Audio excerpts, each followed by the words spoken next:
오늘의 말씀은 사무엘상 17장 12절부터 27절 말씀입니다. 할렐루야, 성교 성도 여러분, 오늘 하루도 여러분 삶 가운데 하나님의 은혜와 평강이 넘쳐나길 축복합니다. 오늘 우리에게 주시는 하나님의 말씀은 사무엘상 17장 12절에서 27절까지의 말씀입니다. 이스라엘과 블레셋의 대치 상태는 생각보다 오래 지속되었습니다. 양측이 대치한 지 40일이 지난 시점입니다. 이때 하나님께서는 소년 다윗을 등장시키십니다. 본문은 다윗을 통해 하나님의 용사로 쓰임받기 위한 자세와 원리를 소개하고 있습니다. 12절에서 15절 말씀을 보면 이세 8명의 아들 중에 막내였던 다윗은 아버지의 양을 치고 있었음을 그려주고 있습니다. 왕으로 기름 부음을 받았음에도 여전히 어린 막내 아들이었던 다윗은 그저 평범한 일상을 살고 있었습니다. 하지만 다윗은 하나님의 때가 되자 하나님의 주도하시는 역사의 무대에 오르게 됩니다. 비록 우리 자신이 현재 보잘것없게 여겨져도 하나님 앞에서 신실하게 살아간다면 하나님께서는 우리를 통해 역사하십니다. 다윗이 아버지의 양을 치고 있을 때 16절 말씀에 보면 전장에서는 골리앗이 40일 동안 이스라엘을 향해 도발했습니다. 40일 동안 계속된 그 정도의 모욕과 조롱이라면 누구라도 나설 법한데 아무도 나서지 않았습니다. 하나님을 바라보지 않고 블레셋의 무기와 강성한 군대를 바라봤기에 두려워 떨기만 했던 것입니다. 대적이 어떤 존재인지 알았다면 시선을 하나님께 돌려야 합니다. 하나님을 바라보아야 두려움이 사라집니다. 이스라엘 진영에서는 골리앗을 이스라엘의 적으로 보았습니다. 그러나 다윗은 골리앗을 이스라엘의 적으로 보았을 뿐 아니라 하나님의 적으로 보았습니다. 그래서 다윗은 골리앗을 두려워하지 않았습니다. 다윗은 하나님께서 블레셋을 가만히 두지 않으실 것을 알았습니다. 다윗은 골리앗을 두려워할 이유가 전혀 없었습니다. 골리앗을 두려워할 이유가 전혀 없는데도 골리앗을 두려워하는 이스라엘 진영이 다윗에게는 이상하게 보였습니다. 사랑하는 여러분, 두려움을 느끼게 하는 상황과 우리에게 믿음을 요구하는 상황은 비슷할 때가 많습니다. 그러므로 두려움을 느끼는 그 순간이 바로 우리가 믿음으로 행동해야 할 때입니다. 그때가 골리앗이 아니라 하나님을 바라봐야 할 때인 것이죠. 그때 행동하지 않으면 두려움이 우리를 먼저 엄습하게 될 것입니다. 두려움을 극복하기 위해서 우리가 해야 할 일은 하나님이 개입하시도록 하는 것입니다. 17절에서 19절 말씀에서 이새는 다윗에게 양식을 형들에게 가져다 주고 그들의 안부를 살피고 형들이 잘 있다는 증표를 가져오라고 당부했습니다. 이에 다윗은 전장으로 향했죠. 하지만 그것은 하나님의 부르심이었습니다. 사울이 소를 몰다가 부름을 받았듯이 다윗도 일상 가운데 부름을 받은 것입니다.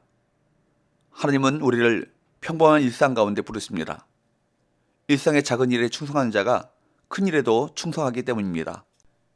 20절, 다윗이 아침에 일찍이 일어나서 양을 양치는 자에게 맡기고 이새가 명령한 대로 가지고 가서 진영에 이른즉 마침 군대가 전쟁에 나와서 싸우려고 고함치며 다윗은 아침 일찍 일어나 자신이 치던 양들을 양을 치는 자에게 맡기고 전장으로 향했습니다.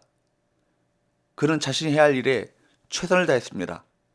특히 이새가 명령한 대로 라는 말은 다윗이 아버지의 명령을 철저히 이행했음을 말해주고 있습니다. 그렇다고 자신의 일을 내버려두지 않고 차질이 없도록 조치를 취했습니다. 하나님의 일꾼에게는 이렇게 철저한 순종의 자세와 맡겨진 일을 끝까지 책임지는 자세가 필요한 것입니다. 이스라엘 사람들이 도망하는 것을 보고 사울 왕이 내놓은 궁여지책은 그저 보상이었습니다. 사실 사울은 골리앗을 꺾을 자가 이스라엘 가운데는 없다고 생각했을 것입니다. 그럼에도 그는 하나님의 도우심을 바라지 않고 세상의 방법을 고수한 것입니다. 하나님의 일꾼은 자신이 해야 할 일에 최선의 노력을 기울이되 언제나 하나님의 도우심을 의지해야 합니다. 다윗은 골리앗이 하나님의 군대를 모욕하는 장면을 보고 분노합니다. 26절의 말씀에 보면 다윗은 곁에 서 있는 사람들에게 말하죠. 26절, 다윗이 곁에 서 있는 사람들에게 말하여 이르되 이 블레셋 사람을 죽여 이스라엘의 치욕을 제거하는 사람에게는 어떤 대우를 하겠느냐? 이 할례받지 않은 블레셋 사람이 누구이기에 살아계시는 하나님의 군대를 모욕하겠느냐? 다윗은 블레셋과 이스라엘의 싸움을 정확하게 파악했습니다. 다윗은 블레셋이 이스라엘을 대적한 것으로 보지 않았습니다. 다윗은 블레셋이 살아계신 하나님의 군대를 모욕하고 대적한 것으로 보았던 것이죠. 그래서 다윗이 이와 같이 물은 것은 자신이 살아계신 하나님의 군대를 모욕하는 그 골리앗을 죽이겠다는 다짐인 것입니다. 하나님을 경외하고 신뢰하는 다윗은 하나님의 백성을 모욕하는 골리앗을 전혀 두려워하지 않았습니다. 다윗의 마음을 움직인 것은 사울의 보상이 아니었습니다. 하나님의 군대를 모욕한 것을 곧 살아계신 하나님을 모욕한 것으로 간주한 거룩한 분노입니다. 다윗은 살아계신 하나님을 모욕하는 블레셋의 대적 골리앗의 교만함과 어리석음으로 인해 분노했던 것입니다. 이와 같이 성도는 하나님의 살아계심을 인정하지 않거나 그분을 멸시하는 세상을 향해 의분을 품습니다. 하나님이 얼마나 영광스러운 분인지를 잘 알기 때문이죠. 그러므로 성도를 움직이는 주된 동력은 하나님의 영광에 대한 열심입니다. 성도는 자기를 구원하시는 은혜로운 하나님의 영광을 사모하고 추구하며 이를 훼손하고자 하는 모든 시도에 대해 분노하며 대항하는 것입니다. 하나님을 믿는 자의 마음을 고동치게 하고 움직이게 만드는 것, 곧 하나님을 향한 마음인 것입니다. 하나님의 영광을 위한 열정과 열심이 우리에게 있길 바랍니다.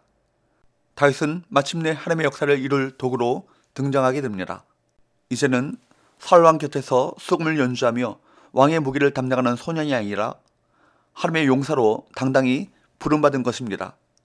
진정 우리의 인생이 하나님의 부르심의 때를 기다리며 다윗처럼 성실과 충성, 열정과 최선으로 준비될 수 있기를 축복합니다. 기도합시다. 하나님 아버지, 하나님의 영광에 대한 거룩한 열심과 열정이 우리 안에 불타오르게 하시고 그 열정으로 주를 위해 충성하는 삶을 살아가게 하여 주옵소서. 예수님의 거룩하신 이름으로 기도하옵나이다. 아멘.